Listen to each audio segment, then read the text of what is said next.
아멘. 오늘은 6월 마지막 주 저희 같이 주일 예배 드리게 됩니다. 오늘은 마태복음 24번째 시간입니다.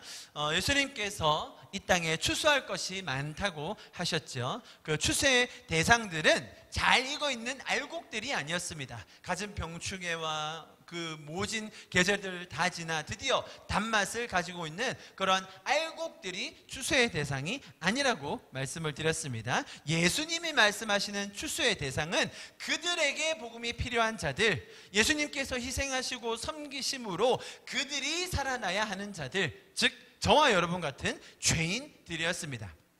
세상에서는 기준을 만들고 그것을 달성해야, 뛰어넘어야, 자격을 갖춰야 그에 합당한 상과 보상을 줍니다. 그들을 성공한 자라고, 유력자라고 칭찬해 주죠. 그러나 성경의 원리는 완전히 반대입니다.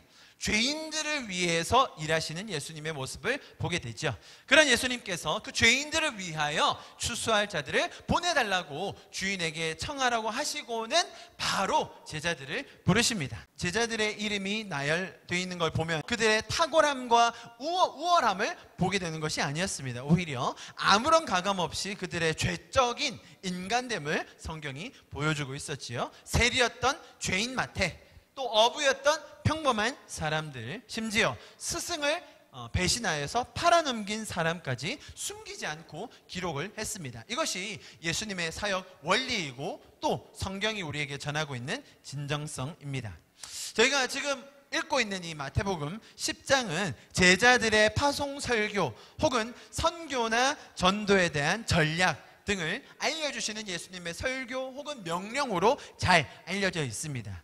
이렇게 일, 과업, 명령에 초점을 맞추다 보니 예수님은 지시를 내리시고 제자들은 그것을 수행하는 사람이 되어버리고 말죠. 그래서 이 분부를 다 지켜서 달성해내는 사람들이 칭찬을 받을 것이고 결국 진정한 제자로 남게 된다는 부담을 자연스럽게 우리도 가지게 되는 것이었습니다. 지난주 설교를 통해서 이 마태복음 10장에 대한 전체적인 개념을 바꿨습니다. 그죠? 이 말씀은 아주 긴장과 떨림으로 이제 선생님을 떠나 처음으로 실습 나가는 그 제자들을 위해서 그들을 잘 준비시키고 그들의 마음을 보살피시고 그 제자들을 더 강건하게 하기 위한 장이었습니다. 전략을 하달해가지고 명령을 지시하여서 그들이 얼마나 잘해내자 보자, 그런 테스트하기 위한 장이 아니었던 것이죠. 오히려 사람을 세우고 사람을 키우고 사람의 마음을 준비시키는 그 따뜻한 예수님을 보게 되는 장이었습니다. 이렇게 가장 인격적으로 제자들을 대하시고 관계를 맺으시는 이 예수님의 모습을 통해서 오늘도 우리 하나님을 더 알아가는 시간이 되기를 축복합니다. 아멘.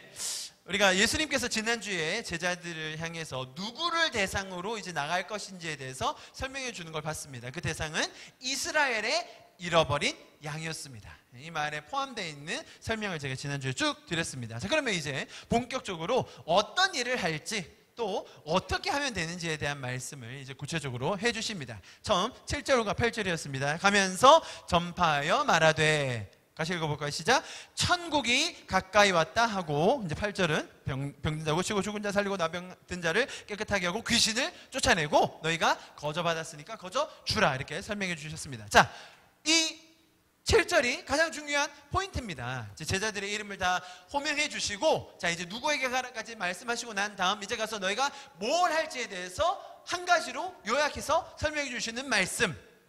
그 한 가지가 뭐였습니까? 천국이 가까이 왔다고 이야기해라. 이 천국을 그들에게 전해라. 천국이 드디어 너에게 가까이 왔다라고 이야기하라는 것이었습니다. 자, 그 말을 전달하기 위해서, 천국이 왔다는 걸, 가까이 왔다는 걸 전달하기 위해서 그렇다면 어떻게 해야 될지, 가져갈 준비물은 뭔지, 어떤 자세를 취해야 될지 설명하는 것이 10장의 나머지 부분입니다. 자, 그래서 지금 파송을 받는 제자들에게 가장 중요한 것은 천국이라는 이 개념입니다. 예수님께서 처음에 사역을 시작하실 때 하셨던 선포와 동일한 선포였지요. 예수님이 뭐라고 선포하셨습니까? 회개하라, 천국이 가까이 왔다. 침례 요한은 회개해, 천국이 가까이 왔다였고, 예수님은 회개라, 왜? 천국이 가까이 왔기 때문이다 라고 설명해 드렸었죠. 물론 이 천국은 어떤 물리적인 장소로서 천국 혹은 천당이 지금 물리적으로 가까이 오고 있다, 지금 그런 말이 아닙니다. 이해하시겠죠? 혹은 또 우리가 죽어서 가게 될 장소 혹은 처해질 상황, 우리의 직위, 위치 등을 설명하는 것이 아닙니다.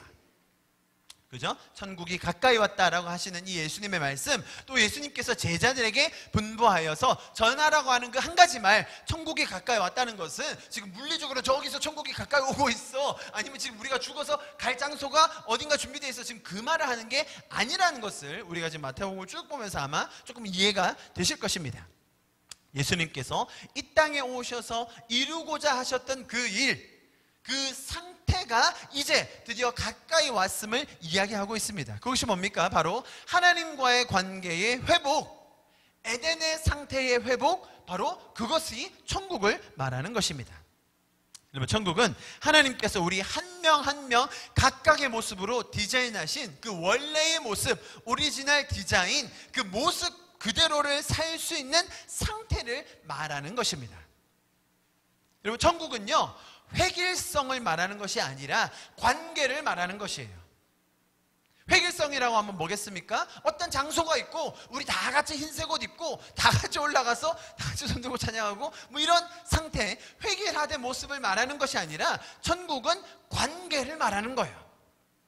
이렇게 하나님의 창의성, 하나님의 인격성, 하나님의 놀라움을 관계를 통하여 누리게 되는 것, 그것이 천국인 것입니다. 천국은 하나님께서 나를 향해 가지신 그 놀라운 계획과 뜻과 감정이 완전히 사라지는 그 상태를 말하는 것입니다.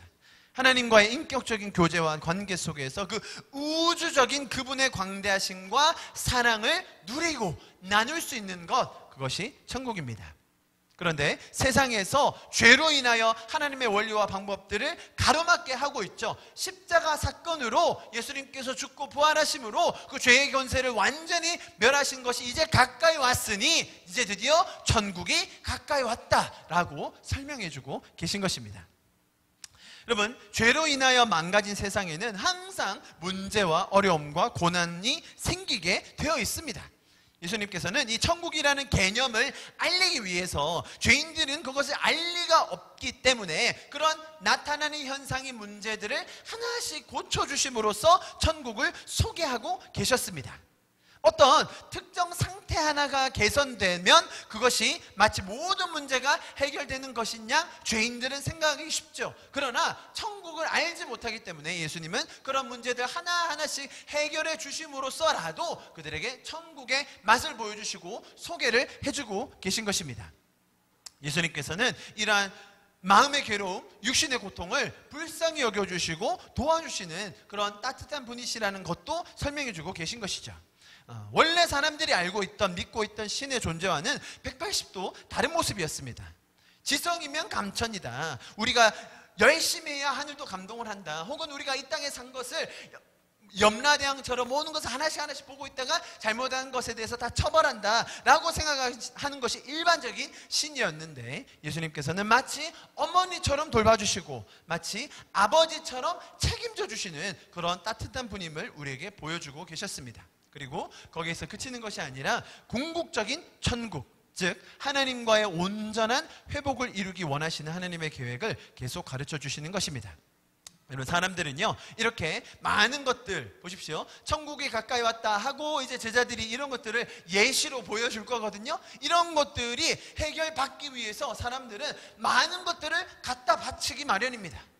이 문제만 해결될 수 있다면, 이 상황만 풀릴 수 있다면 내가 뭐든지 하겠다고, 뭐든지 갖다 바치겠다고, 이 병만 치유해 줄 수 있다면 내가 뭐든지 하겠다고 라고 했던 사람이 누구였습니까? 혈루증 걸렸던 여인, 자기 딸이 죽었던 야이로, 회당장 야이로, 또 태어날 때부터 혹은 장애를 가지고 혹은 나중에 걸린 불치병으로 그 병만 치유되면 내가 살겠다고 생각했던 많은 환자들이 이러한 상태에 있었죠.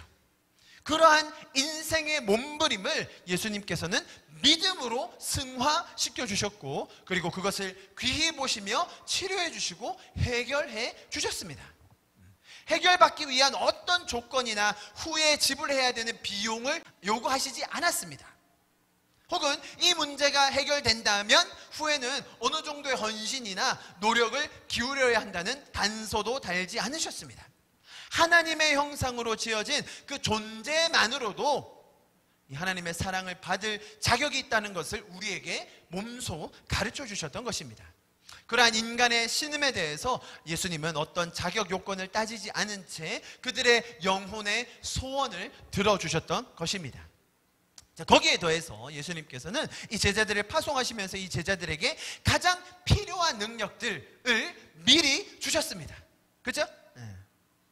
그리고 어떻게 해야 될지도 자세히 설명해 주셨어요. 그래서 이 10장은 하나님 나라 확장을 위한 전략, 선교를 위한 ABC가 아니라 제자들을 사랑하시고 잃어버린 양과 같은 모든 인류를 사랑하시는 예수님의 마음이 담긴 장인 것입니다.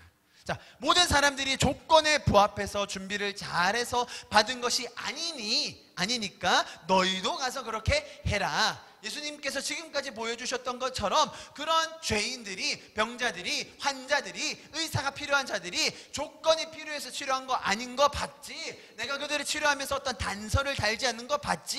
너희도 그렇게 해라. 거기에 더해서 내가 너에게 필요한 능력을 너희가 잘나서, 너희가 준비를 잘해서 너희마저도 나에게 뭔가를 지불해서 준 것이 아니라 너희에게 거저 주었으니 너희도 거저 그들에게 베풀어 주어라 라고 하시는 것입니다. 이것이 천국의 메시지의 너무나 중요한 부분입니다. 천국을 내가 어떤 노력과 수고와 고행과 깨달음으로 쟁취하는 것이 아니라 하나님께서 은혜로 주심에 감사해서 나도 동일한 방법으로 사람들에게 나눌 수 있게 되는 것입니다. 이렇게 은혜가 기본이 되는 이 기독교의 메시지, 너무나 멋지지 않습니까, 여러분?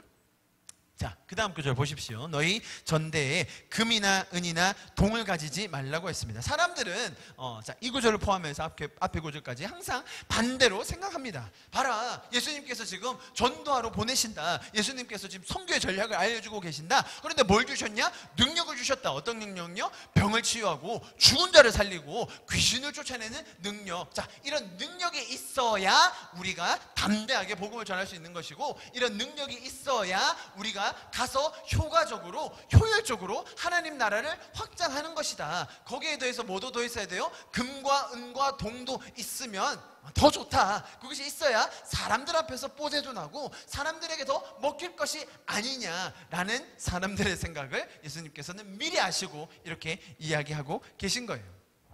여러분, 예수님께서는 이들을 보내시면서 뭔가를 수확하시고 혹은 성과를 기대하면서 이들을 보내고 계신 게 아닙니다. 지금 첫 실습 나가는 제자들에게 많은 것들을 수확하고 많은 결과를 얻어오라고 하는 그런 교수님은 못된 교수님이죠. 첫 실습 시간인데, 첫 실습에 어떤 자세예요? 제자들이 잘 컸으면 좋겠다. 제자들이 이 일을 해보면서 진짜 천국이 뭔지를 느껴봤으면 좋겠다. 이들이 나 없이 나가면서도 우리도 예수님처럼 할 수 있구나, 이런 자신감을 느꼈으면 좋겠다 라는 것이 이 예수님의 마음인 것이에요. 이 모든 과정은 다분히 제자들을 위한 것이며 그들이 먼저 천국을 경험하게 하기 위한 기회를 주시는 것입니다. 자, 이 모든 과정을 지금 준비하시고 기획하시고 심지어 준비물까지 챙겨서 주고 계시고, 또 인원 체크 12명 다 왔나 다 체크하시는 이 예수님의 마음을 우리가 봐야 합니다. 그것을 우리는 주인 대신 예수님이다 라고 지난주에 말씀드렸었죠. 주인이 명령하고 감독해서 결국 거기에서 남는 이득을 취하는 분이 아니라 모든 과정을 책임지고 인도하시고 심지어 준비물까지 공급해 주시는 그 책임감 있으신 주인이 우리의 예수님 되시는 것입니다. 예수님께서 우리의 주인 되시기 때문에 모든 것을 준비하시며 책임지시며 가이드까지 해 주십니다. 그래서 우리가 무조건 복종해야 되는 것이 아니라 그분과 대화하고 이해되지 않을 때는 묻고 그분과 동행하는 것, 그것을 원하시고 계신다는 것을 우리가 말씀을 통해 보게 됩니다. 자, 이렇게 하나님은 우리의 주인이 되셔서 모든 것을 미리 준비해 주시는 것을 보여주고 있는데, 사람들은 반대로 이런 능력이 있어야 우리도 능력 있는 제자들로서 효과적인 복음 사역을 할 수 있다라고 반대로 생각한다는 것입니다. 이런 능력을 가지고 병자들을 치유하고 귀신들을 쫓아내야 하나님께도 우리 주인, 여기서 말하는 주인 어떤 주인이에요? 명령 주고 체크하고 이윤을 가지고 가시는 그 주인도 영광을 받으신다. 이 주인은 영광 받을 마음이 전혀 없거든요. 이 주인은 모든 영광 여기 다 주려고 하는데 사람들은 반대로 생각한다는 거예요. 예수님께서 제자들에게 금과 은과 동을 가지고 가지 말라고 하셨으면 이게 아주 재밌는 말입니다. 아주 웃긴 말이에요. 지금 예수님께서 제자들에게 너희 현찰 가지고 가지 마. 현찰 가지고 가면 괜히 잃어버리니까 신용카드 가지고 가라. 뭐 지금 그런 말이 아니에요. 생각해 보십시오. 제자들 중에 금과 은과 동이 있는 제자가 누가 있을까요? 당연히 어부 출신들은 금과 은과 동이 없었습니다. 고기가 굉장히 안 잡히던 불경기에 지금 한 기인을 따라온 상태였고요. 지금 독립투사로 지냈던 사람 아시죠? 가나안인 시몬. 여러분, 독립투사들은 대부분 가난해요. 빌붙어서 있는 사람이나 재력을 얻죠. 아마 유다 정도는 돈에 아주 돈기가 밝았거든요. 유다 정도는 아마 조금 현찰이 있었을 것 같고, 가장 부자가 누구였습니까? 마태죠. 아무래도 마태는 아무래도 금과 은과 동이 좀 있었을 거예요. 그래 제자들이 찾아가서 얘기해도, 마태 형님, 우리가 지금 이제 나가는데 형님 현찰 좀 있으시죠? 금 좀 있으세요? 우리가 이번에, 자 보십시오. 얘네들이 원래 잘 살다가 지금 집을 떠나서 가출한 상태예요. 제자들이 아시죠? 지금 베드로 장모 지금 열병 나서 누워 있고요. 막 지금 난리도 아니지. 쟤들 지금 어디 가서 뭐 하고 사냐? 제가 지금 소설 쓰는 거 아닙니다. 베드로 장모 누워 있었어요. 열병 걸려서. 지금 치유해 주셨어요. 왜 누워 있었다고요? 지금 사위가 집 나가서 지금 어디인지 모르는 그런 사람한테 가서 따라다니고 있다니까요. 자, 그런 상황에, 그렇게 나와 있는 상황이었는데 예수님께서 제자들을 보낸다고요. 자, 그러면 집 나왔다가 돌아갈 때 어떻게 가야겠어요, 여러분? 찌질하게, 깨재재하게 가야겠어? 아니면 이참에 좀 차라도 바꾸고, 소나타 신형을 좀 사고, 소나타 안 되나? K9 정도 사고, 이발도 좀 하고 때깔나게 입고, 그리고 집에 딱 복귀를 해요. 야, 너 나갔더니 때깔이 좋아졌다라고 하면서, 어머니, 제가 이 놀라운 복음을 들었지 않습니까? 들어보십시오. 해야 이게 말기가 먹힐 거 아닙니까? 라고 마태한테 얘기하고 있는 제자들의 모습이 보이시죠? 그 상황을 봐야 되는 거예요. 금과 은과 동이 얘네들한테 없어요. 그런데 사람들의 마음은 이렇게 나가려고 할 때 뭘 찾는다고요? 아니, 뭐라도 있어야지. 아니, 조카들에게 뭐 용돈이라도 찔러주고, 야, 우리 교회 나와봐라고 얘기해야 먹힐 텐데, 사람들의 생각은 그건데, 예수님께서 금과 은과 동도 없는 이 찌질한 제자들한테 뭐라고요? 너희 그거 안 가져가도 돼. 너희 그런 거 가져가야 말이 먹힐 것 같지? 그런 거를 들이밀어야 사람들이 교회를 더 신뢰하게 되고 교회의 메시지도 더 믿고 너희를 더 인정해 줄 것 같지? 아니야, 그거 없어도 괜찮아 라고 예수님이 말씀하고 계신 겁니다. 사람들은 이 복음의 메시지, 예수님의 말씀과 가르침, 이 천국의 실제를 전달하기 위해서 이런 금과 은과 동이 필요하다고 많이 생각들을 합니다. 그럴 때가 굉장히 많아요. 아마 여러분 주변에도 많이 들어보셨을 겁니다. 사람들이 처음에 교회에 왔을 때, 이야, 이 교회는 도대체 뭔데 이렇게 으리으리하고 이 시내 한복판에 이렇게 어마어마한 땅과 건물을 지었다냐? 안 믿는 사람들은 거기에 많이 감동을 먹습니다. 많은 경우에. 자, 그러면서 건물에 딱 들어왔는데요, 뭐 시설이 엄청나고 시스템도 잘 갖춰져 있고 예배를 드리는데 저희처럼 이렇게 지질하게 하는 것이 아니라 뭐 거의 시향 수준 오케스트라가 나오더니 또 헌금 특송을 하는데 막 교수님이 나와서 막 성황을 해주시는데 너무 감동이 되고, 그리고 뭐 예배를 마치고 저쪽 구석에 뭐 법률 상담이라 해가지고 변호사가 앉아서 대기하면서 막 내 힘든 문제를 막 다 들어주고 뭐 의료실 뭐 다 있어서, 야, 이 교회 오니까 너무 좋네. 뭐 인사했더니 CEO고 인사했더니 뭐 잘 나가는 사람이고 명함 자꾸 주게 되고, 야, 교회 오니까 이렇게 많은 걸 얻어가는구나. 일반적으로 사람들이 생각할 때 교회에 대하여 감동 먹는 부분이 이런 거라고 생각을 한다는 거죠. 여러분, 제 말을 오해하지 마십시오. 이런 것들이 나쁘다는 말이 아닙니다. 뭐 저희 교회도 오케스트라 있으면 좋죠. 뭐 나쁠 거 없어요. 나쁠 거 없어요. 그런데 그런 화려한 외적인 것에 정신이 팔려서 어느새 깊게 교회 안으로 들어와 보면 서서히 사람들이 느끼게 되는 거예요. 그래서 여기가 세상하고 뭐가 다른 거지? 결국 여기도 내가 잘해야 되는 거네. 여기에서도 한 자리 하려면 뭐 장로라도 달고 무슨 위원회 위원장이라도 하려면 권력이 있어야 되는구나. 나도 돈이 있어야 되는구나. 이 안에서 살아남고 인정받으려면 결국은 나도 그래야 되는구나. 장로님들 중에 총서부는 없구나. 위원장들 중에 노가다꾼은 없구나.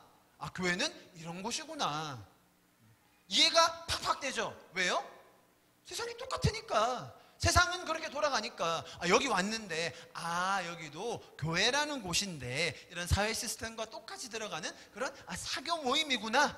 뭐 30분 정도 설교 들어주는 거야. 뭐 그거 어렵지 않죠. 그리고 회비 좀 내라고 하는데 내죠. 대신 내가 그런 인맥도 맺고 좋은 상담도 받고 하는데 뭐 내가 내는 헌금 그거에 비하면 훨씬 얻어가는 게 많죠 라고 사람들이 생각하기 쉽다는 겁니다. 여러분 교회의 모든 시스템과 인사 조직과 운영의 원리가 세상에 사는 것과 전혀 다르지 않은데 그들이 천국을 배울 수가 있겠습니까? 오늘 예수님께서 말한 이 말씀, 너희도 거저받았으니까 거저줘라, 이 은혜의 원리가 적용되지 않는 교회 시스템 내에서 은혜가 가장 기본인 그 천국을 배울 수 있겠냐는 말입니다. 우리가 그런 것들을 잘 준비해서 나가면 그럴 때 복음이 더 효율적으로 나누어지는 것이 아닙니다. 예수님께서는 그것을 미리 우리에게 말씀해주고 계신 겁니다. 여러분, 교회는 정반대로 갈 겁니다. 가야 합니다. 자, 사람들이 처음에 교회에 왔는데 이렇게 얘기하면, 아니 여기는 사람도 볼 줄 모르나? 아니 저기 CEO, 저기 잘하는 CEO가 저기 앉아있는데 위원장을 저 사람을 시키면 리더십도 있고 돈이표랑 한번 이렇게 척척 내시고 교사들 회식하는데 그렇게 하실 텐데, 아니 굳이 저렇게 어리버리하고 별 영향력도 없으면 저 사람을 위원장을 시키면 어떻게 해? 담임 목사님 진짜 안목이 없으시네. 1년 뒤 근데 어떻게 이 위원회 이렇게 잘 돌아가요? 뭐 무슨 비법이 있어요 저 위원장님한테? 아무리 봐도 저 사람은 영향력도 없고 리더십도 없고 그냥 막 혼자 하고 있는 것 같은데 뭐 기도를 하는지 뭐 어떻게 하는지 모르겠는데 위원회가 잘 돌아가네. 신기하네. 교회는 참 신기한 곳이네. 하나님이란 분이 있긴 있나 봐. 여러분, 그게 요셉의 얘기였다니까요.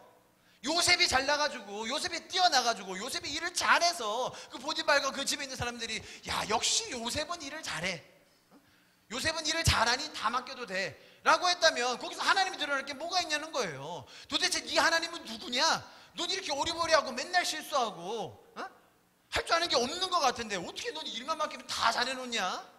참 신기하다. 너희 하나님 이름이 뭐라고? 네, 야훼 하나님입니다.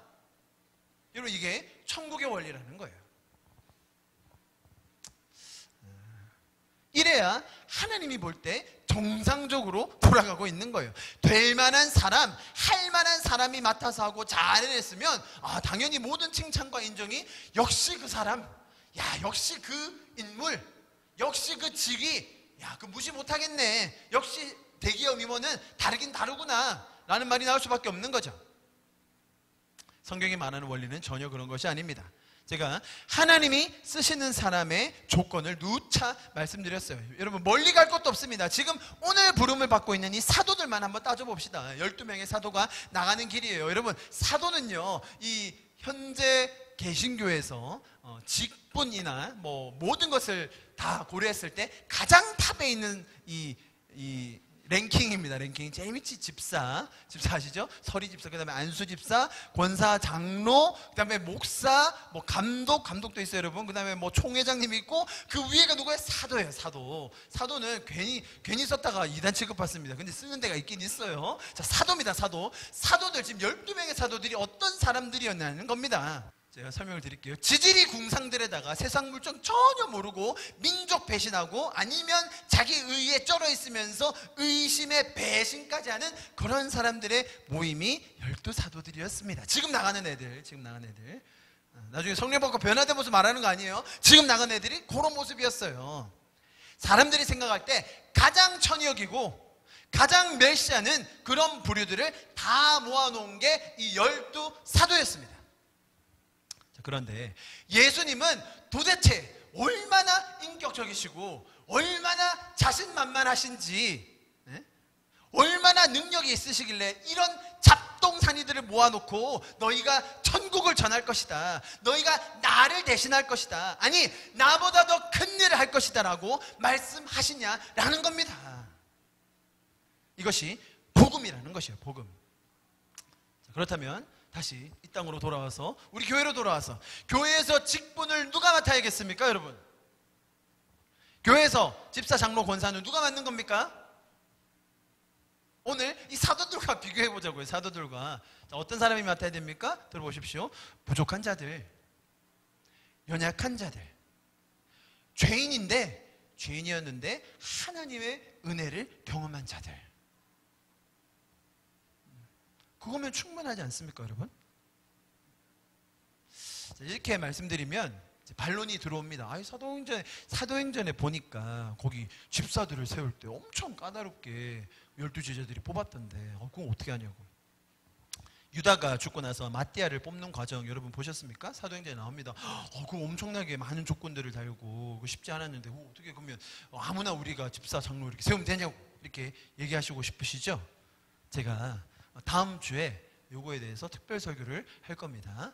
왜냐하면 이게 너무 지금 저희 교회에 이제 필요한 시즌이 됐어요. 그래서 다음 주는 한 주 마태복음을 멈추고 이런 직분과 또 우리에게 지금 필요한 조직이 성경적으로 어떻게 가야 되는지에 대해서 제가 성경에 지금 말씀드린 이런 예를 통해서 구체적으로 설명을 드리겠습니다.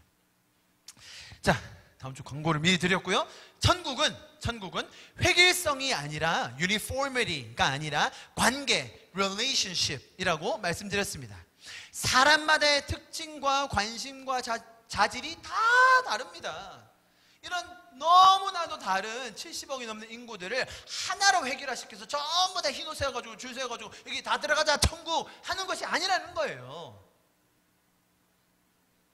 그런데 문제는 이 모든 것을 하나님과의 관계에서 이웃을 섬기고 세상을 복되게 하도록 쓰이면 될 텐데, 그저 우리의 각자의 개인의 자질과 특징들을 하나씩 하나님을 섬기고 이웃을 사랑하고 세상을 복되게 하게 쓰면 될 텐데, 그것이 죄성과 결합되는 순간 항상 죄적인 과정과 또 죄적인 결과를 낳게 된다는 것입니다. 자, 이렇게 예수님께서는 우리에게 필요한 것을 먼저 주셨고 또 그들을 파송하시는 과정에서 금, 은, 동이 필요 없다는 것을 우리에게 말씀해 주셨습니다. 우리에게 각자에게 주어진 능력들이 분명히 있습니다. 우리가 가지고 있는 자질들, 우리가 가진 은사들이 있습니다. 제가 그것들을 다 폄하하고 무시하자는 말이 아닙니다. 그죠? 우리가 하나님께서 주신 은사들이 있잖아요. 그런 것들이 어떻게 하나님의 원리로 사용되는가, 죄적으로 사용되지 않고 하나님의 그 원리와 마음으로 사용되는가가 정말로 중요한 것이죠. 한 가지 예를 들면 사역자, 제가 이제 사역자고 목회자지 않습니까? 목회자에게 일반적으로 요구되는 자질들이 있어요. 어떤 것들이 있을까요? 말씀을 잘 전달하는 능력, 일단 커뮤니케이션을 잘해야 되니까요. 또 교회에서 섬긴다고 하면 많은 분들이 음악 좀 한다고 하면 아주 좋아해요. 그리고 또 뭘 요구하냐면 참 희한하게 또 영어를 잘하면 참 좋아해요. 왜냐하면 이렇게 신학 자료들이 영어가 많거든요. 영어 잘하면 좋아하고 또 성품도 좋아해죠. 당연히 성품도 좋고 결혼도 하고 이제 그런 사람이면 목회자로서 자질이 있다고 이렇게 많이 얘기를 합니다. 자, 이렇게 얘기하니까 여러분 누가 떠오르세요? 네, 앞에 서 있는 이런 사람이 또 목회자로서 자질이 참 잘 갖춰져 있다 이렇게 많은 사람들이 얘기를 하더라고요. 만약에 제가 지금 가진 자질들이 있잖아요. 이것들을 죄적으로 사용하면 결국 시기 질투를 낳게 되는 겁니다. 여러분, 제가 지금 가지고 있는 이 자질 어떻게 받았습니까? 거저 받았어요. 거저. 저는 거저 받았습니다.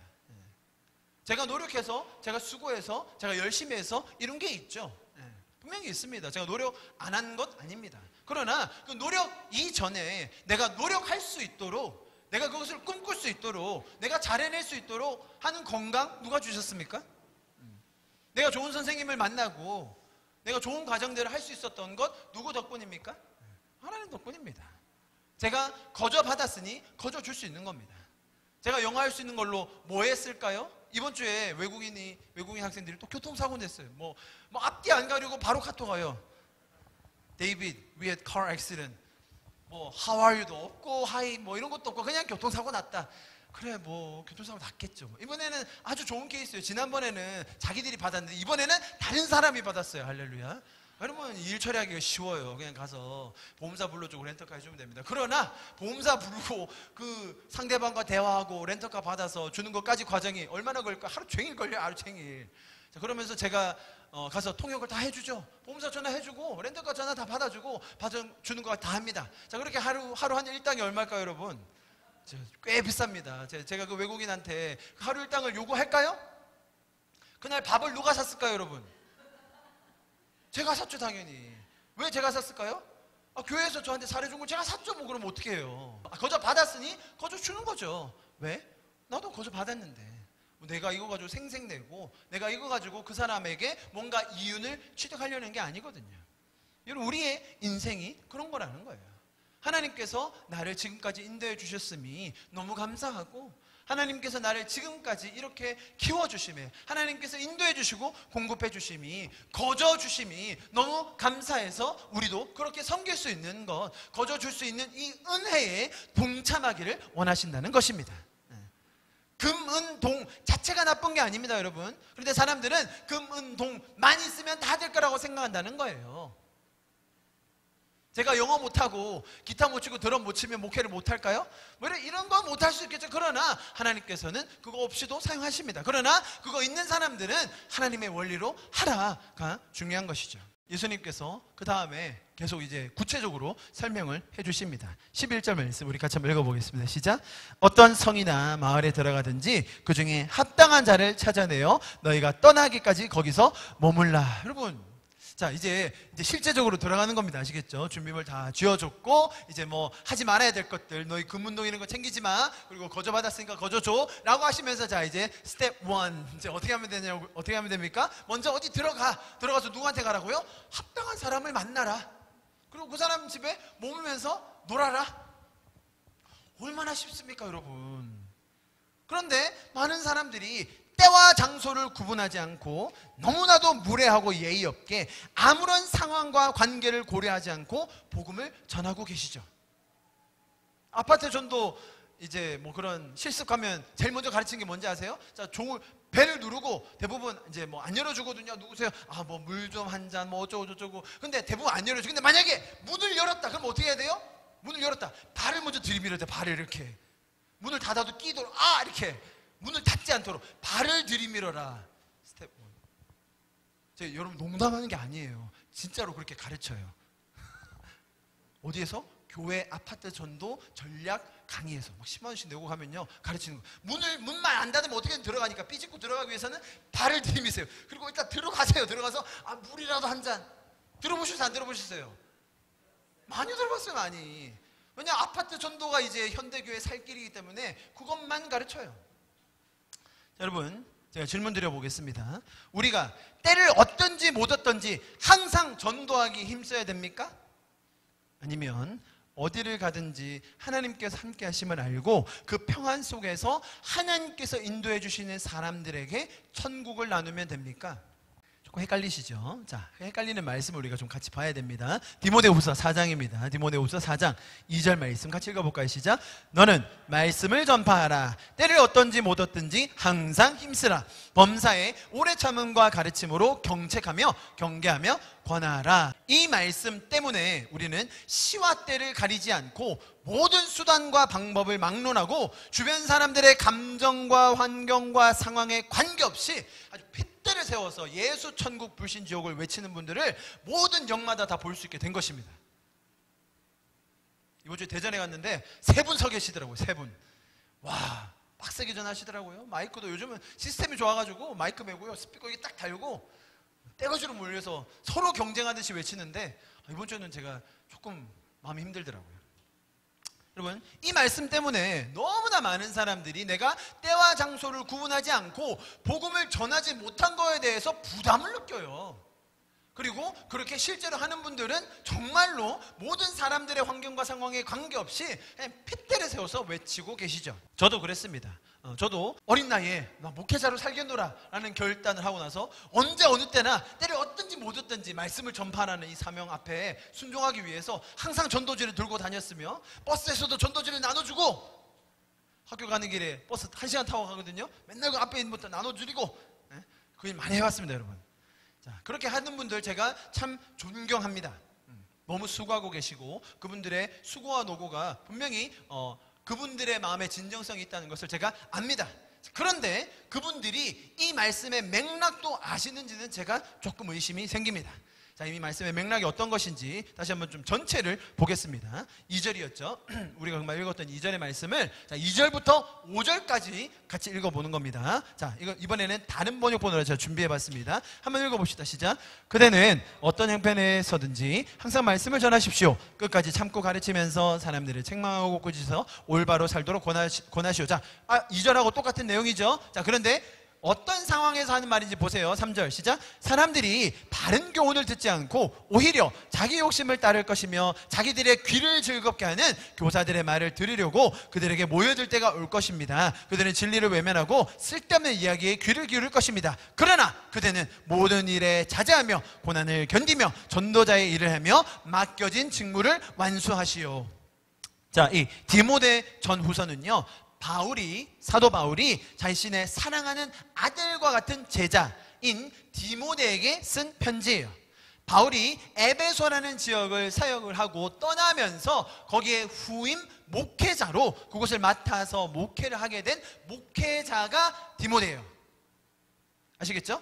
이 사람이 하는 일이 뭐예요? 말씀을 전하고 성도들을 가르치고 그런 일을 하는 거예요. 그런데 그때 그에게 바울이 디모데에게 주는 권면이 뭐예요? 사람들이 죄인들이라서 자기가 듣고 싶은 소리, 자기가 원하는 그런 말, 목사님이 앞에서 그런 이상한 심각한 얘기 하지 말고 어떻게 하면 좀 돈 잘 버는지, 어떻게 하면 사람 관계를 잘 맺는지, 어떻게 하면 우리 교회가 성장해서 우리도 좀 떵떵거리며 사는지 그런 얘기는 했으면 좋겠다 라고 생각할 그때에 디모데야, 너 뭐 하라고요? 때를 얻든지 못 얻든지 너는 사람들에게 말씀을 전해. 하나님의 말씀을 전해야 되는 거야. 알겠지? 이해되시죠? 맥락. 우리가 2절의 말씀을 굉장히 잘 알아서 적용해요. 어디에? 우리 모든 상황에. 그리고 3절과 4절을 따로 적용해요. 언제? 이런 설교가 좀 물탄 것 같고 약간 시대가 설교가 뭔가 날서 있지 않고 맹탕맹탕 해가지고 사람들이 그리고 귀에 좋은 소리만 듣는다 라고 할 때 또 3절 4절을 인용해요. 2, 3, 4절이 같은 메시지인데 이해하시겠죠? 지금 때를 얻든지 못 얻든지 말씀을 전해라 라는 말은 옆에 사람이 듣지도 않고 옆에 사람은 정말 불쾌하고 그러고 있는데 굉장히 무례하게 아무런 예의도 없이 들어보세요, 이거 들어야 되는 말이에요 라고 하면서 복음 전하는 사람 너무나 많이 봤어요. 아무런 때와 장소에 구애받지 않고 아무런 예의도 없이 끝까지 복음을 전하는 사람 많이 있어요. 전부 다 이 구절 때문에 그랬어요. 예수님은, 성경은 그런 말을 하는 게 아니에요. 그럼 오늘 마태복음 말씀은 어떻게 합니까? 너희가 합당한 사람을 만날 것이다. 그 합당한 사람 집에 거해라. 그 사람과 대화하고 교제하고 인사하고 천국을 나누라. 천국을 너희가 전해라. 너희가 살고 있는 천국이 어떤 것인지를 그 사람들과 삶을 공유하며 나누라. 이 말은 어떻게 구분되냐는 거예요. 자, 이 말은 이제 아마 이해가 되셨을 거라고 생각합니다. 그러면 또 마태복음 12절 같이 보겠습니다. 읽어볼게요. 시작. 또 그 집에, 자, 이 말씀 때문에 우리 한국 교회에 정착된 문화가 하나 있어요. 그게 뭘까요? 어디를 들어가도 좀 교회 좀 다니신다는 분들은 항상 앉아서 먼저 기도를 하세요. 이렇게 그 어디든 상관없어요. 교회 모임일 경우 어디를 가도 누가 앉아있든지 항상 기도를 하고 시작하세요. 이렇게. 그죠? 근데 그리고 그게 당연하다고 생각하고 맞다고 생각합니다. 저는 그게 틀렸다고 말하는 건 아닙니다. 자, 그런데 사람들이 이 구절을 보면서 이 말씀도 명령으로 받아들였어요. 그래서 어디를 가든지 딱 거기 앉으면 일단 기도를 하고 시작해야 돼. 그래야 난 영적인 사람이고, 그래야 하나님이 이 일을 잘 풀려주실 거고, 그래야 하나님이 이 계약도 성사시킬 거고, 나는 영적인 사람이 되는 것이라고 오해를 했어요. 그래서 웬만큼 나이 있으신 분들은 인사를 먼저 하지 않고 인사하기 전에 먼저 앉아서 기도를 하시고 안녕하세요 이렇게 인사를 해요. 많이 봤어요. 저도 그런 사람 많이 봤고요. 저희 교회를 찾아오신 분들 중에서도 저랑 인사를 먼저 하고 좀 악수도 하고 대화하면 좋겠는데 잠깐 본당이 어디냐고 일단 앉아서, 어떤 분들은 무릎도 꿇으시고 먼저 이렇게 간절하게 기도를 드리고 나서 잘 있었냐고 인사를 하는데 제가 좀 당황스러웠어요. 자, 그렇게 하는 행동의 원인이 요 구절이에요. 그 집에 들어가면 평안하기를 빌라라고 하는 거예요. 예수님께서 그 집에 들어가서 해야 되는 일이 1번이 평안하도록 기도하라 라고 명령하신 게 아니에요. 집에 가시거나 어떤 모임이 있거나 사람을 만나면 가장 먼저 뭘 해야 되냐면 따라해보세요. 인사. 인사. 저희 아버지가 제가 어릴 때요, 인사 안 하면 그렇게 뭐라고 하시죠? 인사만 잘해라, 인사만 잘해. 지금 그 얘기를 예수님께서 하셨는데, 저희 아버지는 똑같은 그 말, 인사를 잘해라고 하셨는데, 사람들은 이것을 천편일률적으로 예수님이 하신 명령으로 받아들여서 마치 이거 안 하면 나는 영적인 사람이 안 되는 거고, 이거 안 하면 무슨 모임이 잘못 꼬인다 라고 생각했어요. 제가 왜 이런 말씀을 드리냐, 보십시오. 다른 번역 제가 다 적어왔습니다. 자, 보십시오. 공동번역, 그 집에 들어갈 때는 뭐라고 하라고요? 평안을 빕니다 라고 뭐 하라고요? 인사해라. 그 다음 세 번역, 너희가 그 집에 들어갈 때 평안을 빈다고 인사해라. 영어 번역, as you enter the house, give it your greeting 이라고 돼 있어요. 자, 우리 번역에서는 평안하기를 빌라라고 돼 있어서 우리가 이것을 마치 기도하라라고 오해를 했는데 전혀 그런 말이 아니에요. 여러분, 제가 다시 말씀드립니다. 모임이 시작할 때 뭐 어떤 집에 들어가서 사람한테 기도하는 것 나쁘다는 말이 아닙니다, 전혀. 그런데 마치 그것을 해야만 더 영적이고 그 해야만 더 신령해서 뭔가 영적인 권위를 가진 자라고 생각하는 것은 잘못된 것입니다. 사람이 사람을 만나고 어떤 자리에 모여서 대화를 나눌 때 기본은 인사하는 겁니다. 기도로 그 모임을, 그 만남을 시작해야만 그 시간과 장소가 거룩해지고 내가 더 영적인 사람이 되는 것이 아닙니다.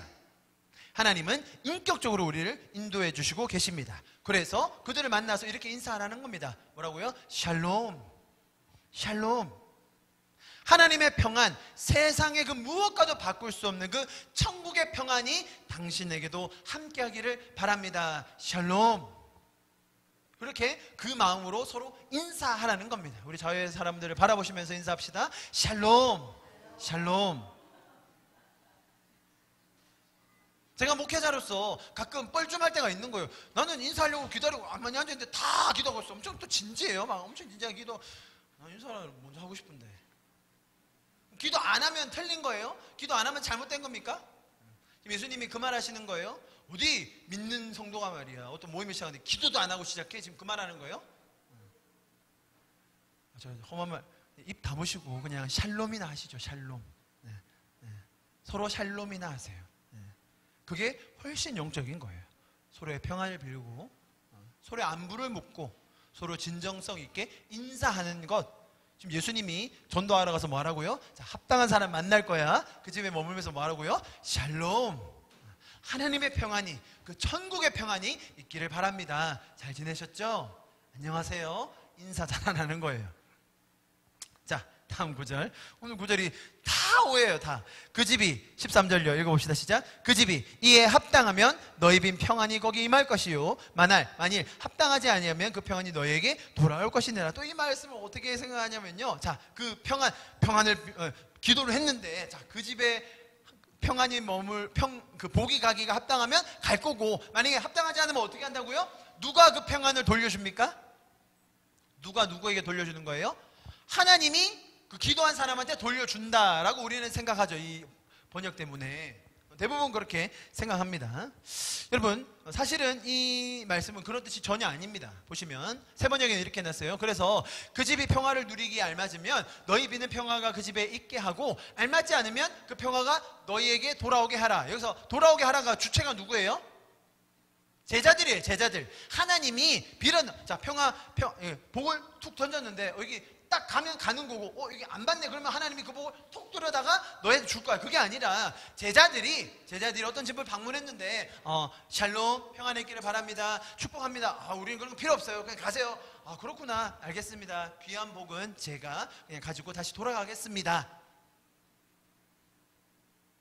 이해하시겠죠? 그 얘기예요. 영어 성경 말고 원본에도 보면 이것이요, 여러분, 아주 복잡하게 3인칭 단수 수동형 부정과거 명령형으로 돼 있거든요. 자, 그래서 이게 무슨 말이냐면 그것이 돌아오게 하라라고 번역하는 게 맞아요. 그 빌었던 평안, 그 빌었던 복이 결코 소멸되지 않고 소중한 것임을 강조적으로 보여주는 표현이에요. 이것이 마치 너희가 그래서 막 어떤 목사님이 그렇게 평안을 많이 빌으라고, 많이 빌고 무조건 축복하고 복을 많이 주라고.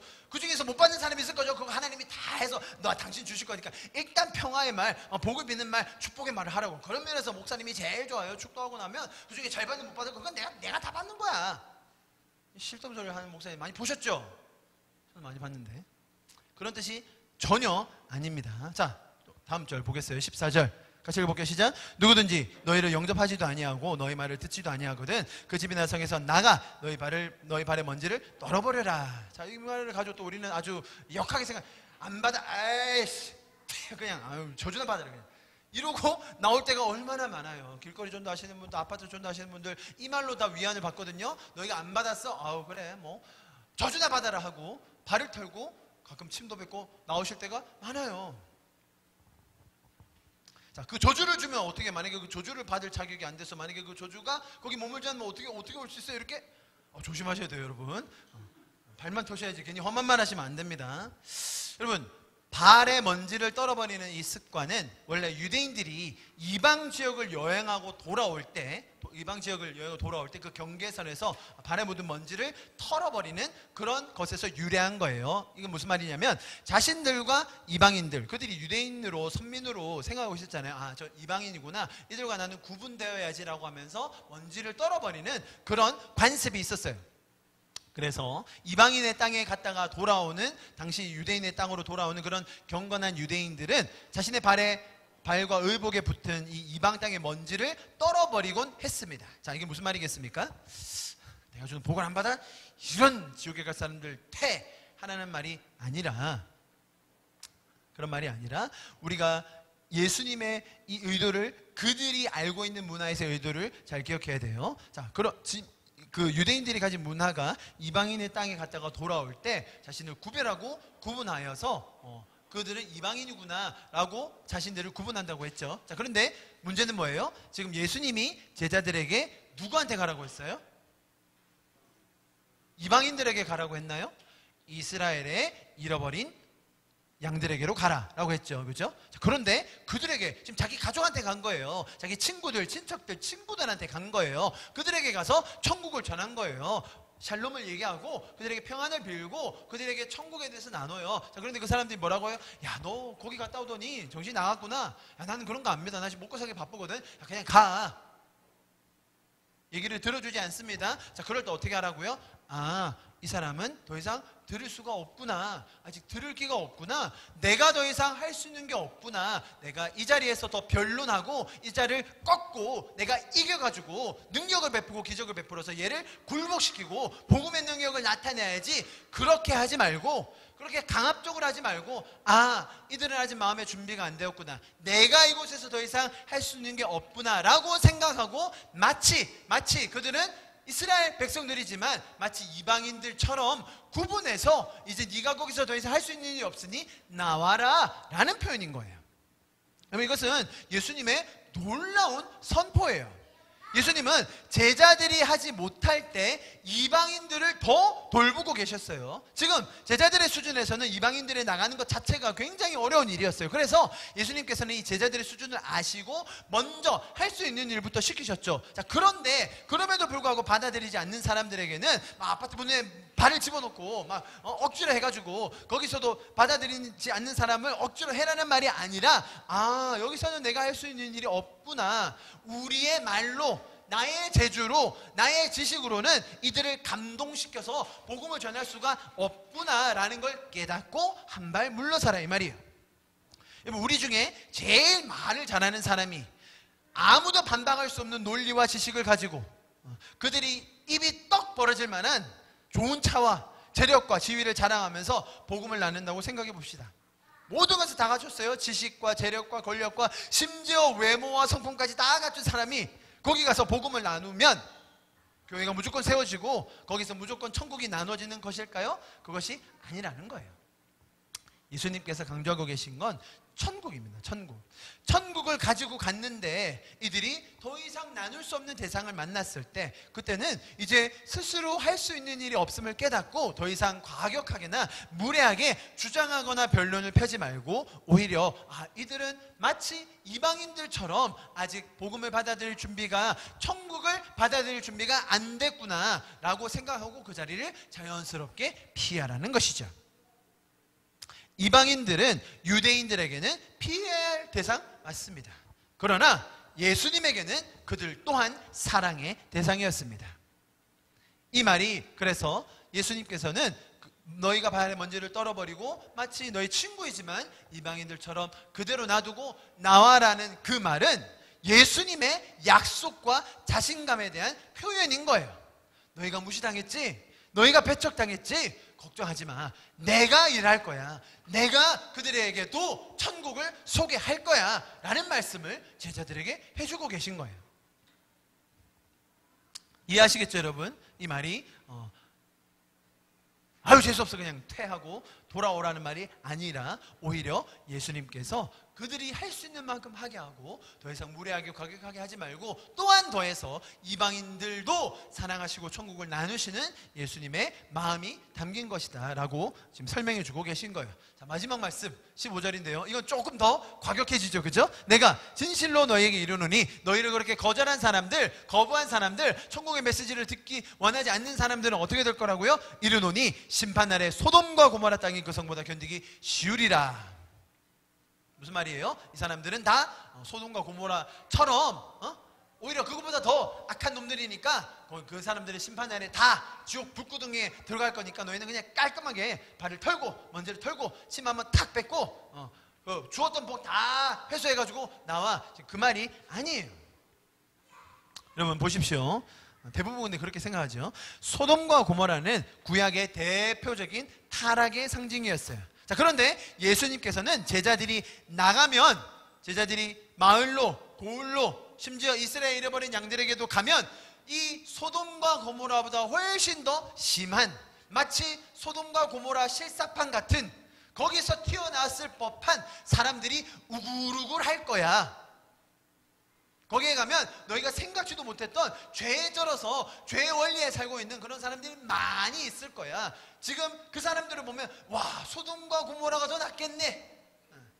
와 심판날에 소돔과 고모라가 불과 유황으로 그렇게 받았는데 그거는 비교도 안 돼. 사람들이 와 여기 이렇게 많네 라는 것을 너희가 알게 될 거야.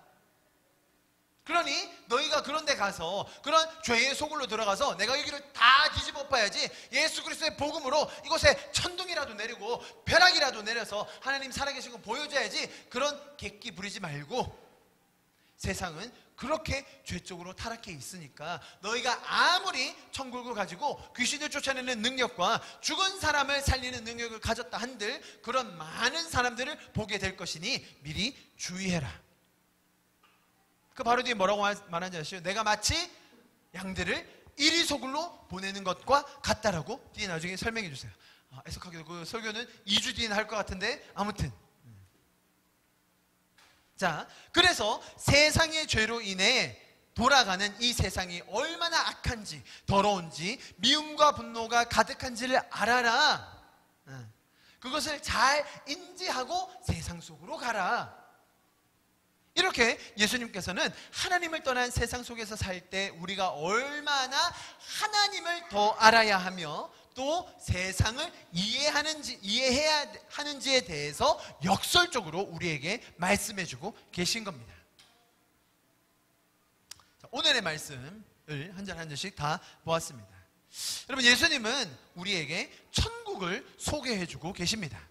그리고 그 천국이 우리의 삶의 실제가 되도록 우리를 구원하시고 죄적인 시스템 속에서 나와 그분과 교제 속에서 기쁨을 누리고 나눌 수 있도록 우리를 도우시고 인도하시고 공급해 주셨습니다.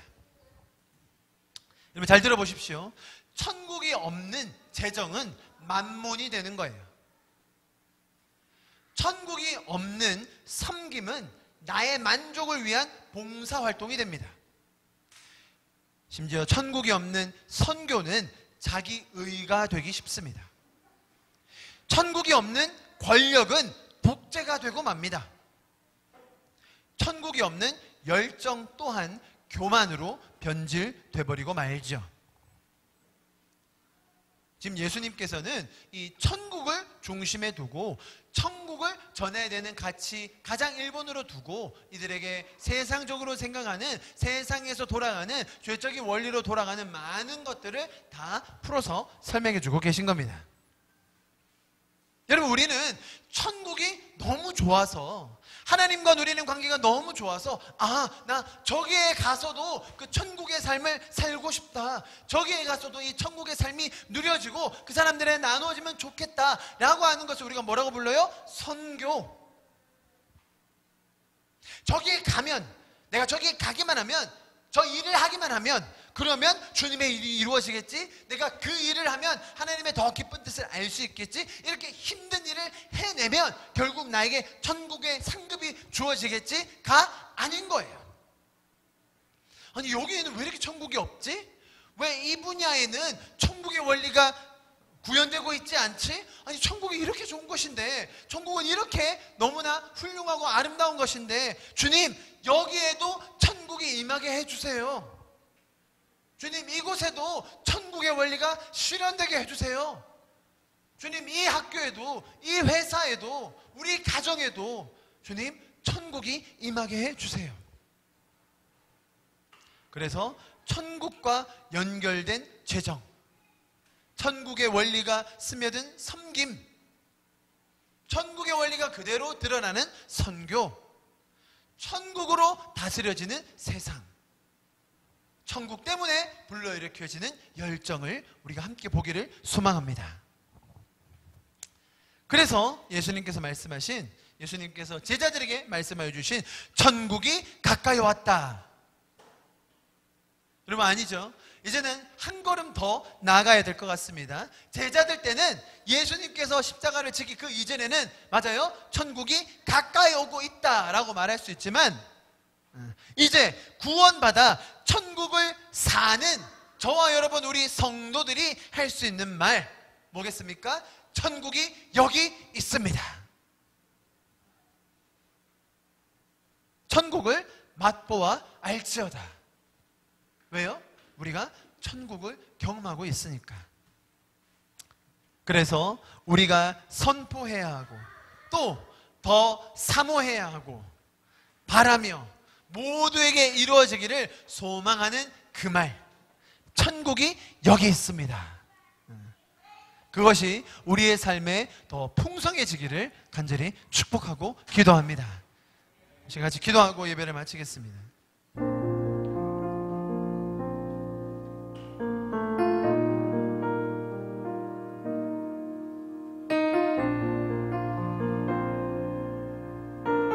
우리에게 천국을 허락하여 주신 주님 감사합니다. 우리 자격과 조건을 묻지 않으시고, 그리고 그 이후에 해야 할 어떤 단서도 달지 않으시고, 우리로 하여금 하나님과 온전히 연합하여 회복한 천국을 누릴 수 있게 해주셔서 감사합니다. 거기서 그치는 것이 아니라 우리로 그 천국의 확장을 더 경험하게 하기 위하여 모든 것을 기획하시고 준비하시고 챙겨주시고 인도하여 주신 주님 감사합니다. 하나님의 이 천국이, 이 놀라운 복음이 이 땅 가운데 더 편만하게 마치 물이 바다를 덮음 같이 흘러갈 수 있기를 간절히 소망합니다. 부족한 저희를 불러주시고 지금까지 인도하여 주신 주님 감사드립니다. 놀라운 그 은혜의 원리가 우리가 거저받아 거저주는 천국의 놀라운 라이프 스타일이 우리 삶 가운데 더 충만하게 구현될 수 있기를 주님 이 시간 기도합니다. 우리 마지막으로 그렇게 기도합시다. 주님, 저에게 주어진 이 천국의 삶, 천국의 원리가 나의 인생에 더 충만하게 구현되게 하여 주시옵소서. 예수님께서 말씀하여 주신 그 너무나 인격적이고 그 관계적인 가르침들이 우리의 삶에도 더 드러나게 하여 주시옵소서. 합당한 사람들을 만나게 해주십시오. 우리가 그들에게 샬롬, 평안을 빌기를 원합니다. 그 누구도 소외시키지 않으시고 모든 사람을 품으시고 사랑하시는 그 예수님의 마음이 우리 삶 가운데도 더 나누어지기를 간절히 소망합니다. 주님, 우리를 그렇게 사용하여 주시옵소서. 이렇게 마지막으로 우리 자신을 주님 앞에 올려드리며 기도하며 예배를 마치도록 하겠습니다. 기도하시겠습니다. 주님, 그렇습니다. 무한 시절 지날 때, 무한 시절 지날 때, 기쁜 한숨 내쉴 때, 그런 풍경 보시며 단식하는 분이 있네. 고와 같이 너희를 버려두지 않으니 내가 너희와 영원히 함께하리라. 성령이 오셨네. 성령이 오셨네. 성령이 오셨네. 내 주에 보내신 성령이 오셨네. 우리 인생 가운데 친히 찾아오셔서 그 나라 꿈꾸게 하시네. 억눌린 자 갇힌 자, 억눌린 자 갇힌 자, 자유함이 없는 자, 피난처가 되시는 성령님 계시네. 주의 영이 계신 곳에, 주의 영이 계신 곳에 참 자유. 아멘. 진리의 영이신, 진리의 영이신 성령이 오셨네. 성령이 오셨네. 성령이 오셨네. 내 주에 보내신 성령이 오셨네. 우리 인생 가운데 친히 찾아오셔서 그 나라 꿈꾸게 하시네. 성령이 오셨네. 성령이 오셨네. 내 주에 보내신 성령이 오셨네.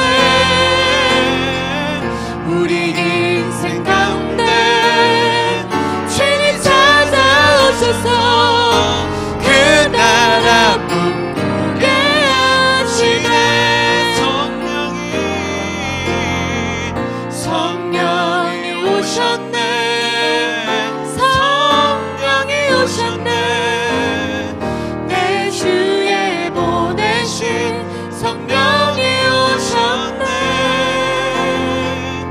우리 인생 가운데 친히 찾아오셔서 그 나라 꿈꾸게 하시네. 아멘. 주님의 영으로 인하여 우리가 참된 자유를 누리게 해주셔서 주님 감사합니다. 우리 인생에 먼저 친히 찾아와 주셔서 천국을 이루어 주셔서 다시 한번 감사드립니다. 주님, 우리가 고아처럼 버려져 있을 때 깊은 한숨 내쉬고 인생의 의미를 알지 못할 때에 주님, 우리를 먼저 찾아와 주시고 우리의 영혼의 소원을 만족해 하시며 우리를 인도하여 주신 주님 감사합니다. 우리 주변에 억눌려 자유함이 없는 자들 가운데도 주님이 천국이 나누어 줄 수 있기를 간절히 소망합니다.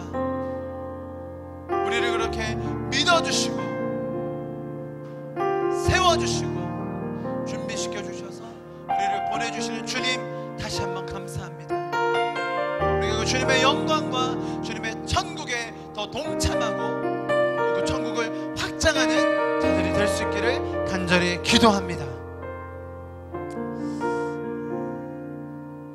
앞으로도 우리 삶 가운데 또 우리 교회를 통하여서 놀랍게 일하여 주실 주님을 기대하고 찬양합니다.